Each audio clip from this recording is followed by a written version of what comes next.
사랑하는 성도 여러분, 귀한 화요일 아침입니다. 우리 오늘도 하나님의 말씀 붙들고 힘있게 출발해 보도록 하겠습니다. 오늘 말씀 마가복음 12장입니다. 마가복음 12장 18절부터 24절까지 제가 한번 읽어보겠습니다. 부활이 없다 하는 사두개인들이 예수께 와서 물어 이르되 선생님이여, 모세가 우리에게 써주기를 어떤 사람의 형이 자식이 없이 아내를 두고 죽으면 그 동생이 그 아내를 취하여 형을 위하여 상속자를 세울지니라 하였나이다. 7형제가 있었는데 마지가 아내를 취하였다가 상속자가 없이 죽고, 둘째도 그 여자를 취하였다가 상속자가 없이 죽고, 셋째도 그렇게 하여 7이 다 상속자가 없었고 최후에 여자도 죽었나이다. 7사람이 다 그를 아내로 취하였으니 부할 때 곧 그들이 살아날 때에 그 중에 누구의 아내가 되리이까? 예수께서 이르시되 너희가 성경도 하나님의 능력도 알지 못함으로 오해함이 아니냐. 아멘. 아멘. 사복음서에서 우리 예수님 중심으로 유대교 내에 있었던 이 종교적인 분파라고 말할 수 있는 두 개의 분파가 있었습니다. 우리가 잘 아는 바리새인들과 사두개인들입니다. 같은 유대교 안에 있었던 두 개의 분파인데 그들이 가지고 있었던 공통점이 있고요. 그들이 가지고 있었던 또한 차이점이 있습니다. 먼저 공통점을 보게 된다면 모세와 율법을 따랐습니다. 뿐만 아니라 그들은 어느 정도의 이 정치적인 위치라고 해야 될까요? 그 타이틀을 또한 가지고 있었습니다. 뿐만 아니라 이스라엘의 고등법원이라고 말할 수 있는 70인의 산헤드린 공회의 일원들이 바로 바리새인들과 사두개인들이었습니다. 그러니까 사회적으로 어느 정도 인정받는 자들이었다라고 생각을 하시면 되는 거죠. 자, 그런데 이들의 차이점이 뭐냐면 하나님의 말씀 성경을 보는 관점이 달랐다라는 거죠. 사두개인들은 죽음 이후에 부활을 인정하지 않았습니다. 여러분, 그러니까 어떤 결과가 나겠습니까? 부활을 인정하지 않으니까 내세를 인정하지 않는 거죠.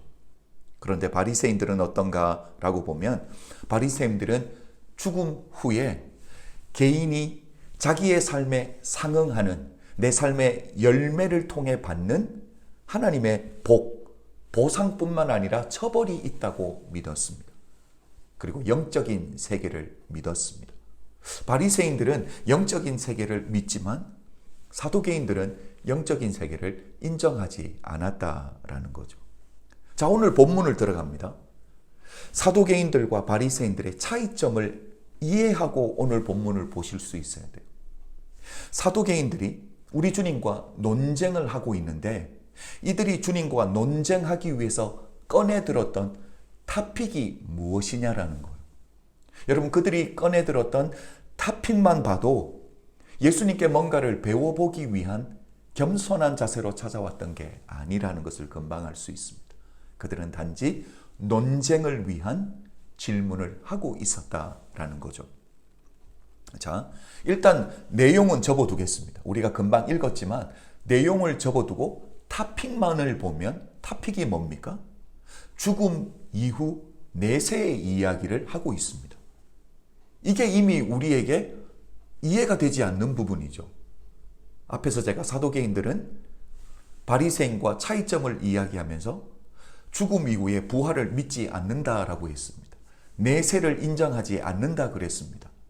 자, 부활을 믿지 않고 내세를 인정하지 않는 사람들이 내세에 일어날 일에 대해서 우리 주님께 질문을 하고 있다라는 것 자체가 우리에게 의구심이 생기게 한다라는 거죠. 자, 이제 내용을 좀 보겠습니다. 내용이 뭐냐면 계대 결혼입니다. 이미 신명기 25장을 통해 이게 어떤 의미인지를 알 거예요. 형제 중에 한 형제가 상속자가 없이 죽으면 또 다른 형제가 그 형제의 아내를 취하여 대를 잇게 하는 하나님이 주신 법입니다. 자, 오늘 그래서 사두개인들이 주님께 가져왔던 샘플이 뭡니까? 7형제가 있습니다. 7형제가 있는데 맏형이 결혼을 하고, 그런데 문제가 상속자가 없이 죽습니다. 그런데 큰 형의 이 대를 이어주기 위해서 둘째 형이 형수와 결혼하는데 상속자가 없이 또 죽습니다. 그런데 7형제가 다 그렇게 죽었다라는 거예요. 그리고 그 여인도 죽죠. 그렇다면 부활하게 되었을 때 이 여인은 누구의 아내가 됩니까? 라고 주님께 질문을 했던 거죠. 이들이 정말 이야기하고 싶은 게 뭘까요? 한마디로 부활 이후에 이 모든 게 얼마나 복잡해지냐라는 거예요. 7형제가 한 여인을 취하였는데 누구의 아내가 되겠는가? 복잡해진다라는 사실이죠. 내가 이해할 수 없는 선이라는 거죠. 결국 뭐냐면 부활이 없다라고 이야기하는 이유가 뭐냐면 우리가 이해할 수 없기 때문이다라고 이야기를 하는 겁니다. 여러분, 사도개인들이 지금 뭘 하고 있냐면 자기들이 부활을 믿지 못하는 이유를 설명해 주고 있는데 자기들이 이해하지 못하기 때문에 부활이 없다라고 주장해 버리고 있다라는 거죠. 사도개인들이 가지고 있었던 이 질문, 7형제가 한 아내를 취하였다가 하나같이 상속자가 없이 다 죽고 나중에 부활하게 되었을 때 이 여인은 누구의 아내가 될 것인가? 이 질문에 답을 할 수 없고 이 질문에 대한 이해가 되지 않는 선에서 그들은 이것이 진리다, 비진리다 결정을 해버렸다라는 거죠. 그런데 문제가 뭡니까? 여러분, 유한하고 연약한 인간이, 제한된 인간이 알면 얼마나 압니까? 이해를 한다면 얼마나 깊이 우리가 이해할 수 있냐라는 거예요. 우리 인간의 이해의 선이 이것은 진리이고 이것은 비진리라 판단할 수 있는 선이 되냐라는 거죠. 여기서부터 이미 잘못되었다라는 거죠. 우리 구약을 보면 욥이라는 인물이 나옵니다. 여러분, 욥은 이유 없는 고난을 당하게 되죠. 그 고난을 통과하면서 그 안에 얼마나 많은 질문들이 있었겠습니까? 하나님, 내가 왜 이런 어려움, 내가 왜 이런 고난을 통과해야 됩니까? 라는 수많은 질문들이 있었고 그걸 이해하기 원했습니다. 그런데 이렇게 질문을 가지고 있는 욥에게 하나님이 나타나셔서 어떤 말씀을 주시냐면, 욥아, 내가 천지를 창조할 때 너 어디 있었니? 이게 무슨 말입니까? 네가 나를 어떻게 이해하겠냐라는 거예요. 하나님이 원하시는 것은 너는 나를 신뢰하고 믿음을 가지고 따르라라는 사실이죠. 여러분, 만약에 이해가 안 된다는 이유로 진리가 아니라고 말한다면 성경에 있는 대부분의 말씀, 아니 시작부터 우리는 믿지 못할 겁니다. 창세기 1장 1절은 이렇게 시작합니다. 태초에 하나님이 천지를 창조하시니라. 네 단어가 나옵니다. 태초, 하나님, 천지, 창조. 여러분, 이 네 가지 단어를 우리 모두는 이해할 수 없는 단어. 여러분, 성경은 처음부터 이해하라고 주신 말씀이 아닙니다. 믿음으로 믿고 붙들고 믿음의 발을 떼라라고 우리 하나님이 우리에게 주신 말씀인 줄로 믿습니다. 성경에는 악인의 형통함을 보고 하나님의 존재 자체를 인정하지 않는 사람들이 많았습니다. 오늘날도 마찬가지일 거예요. 이 코로나 사태를 보면서 하나님이 계신다면 어떻게 이런 일들을 허락할 수 있을까? 이런 질문들을 가지면서 아예 하나님의 존재 자체를 부정해버리는 사람들도 수없이 많이 있을 거다라는 거죠. 그런데 우리가 기억할 게 뭡니까? 내가 이해하지 못한다라고 진리가 비진리가 되지 않는다라는 사실이에요. 여러분, 내가 믿고 안 믿고에 따라서 부활이 있고 없고가 결정되는 게 아니라는 사실이죠. 하나님이 우리에게 성경을 주신 이유는 뭡니까? 믿고 따르는 거예요. 오늘도 이렇게 말도 안 되는 질문을 가지고 온 사도개인들에게 우리 주님이 말씀하신 게 뭡니까? 너희가 성경도 하나님의 능력도 알지 못해서 오해한다라고 말하고 있습니다. 여러분, 알지 못해서 오해하는 거죠. 성경은 이해하기 때문에 믿을 수 있는 게 아닙니다.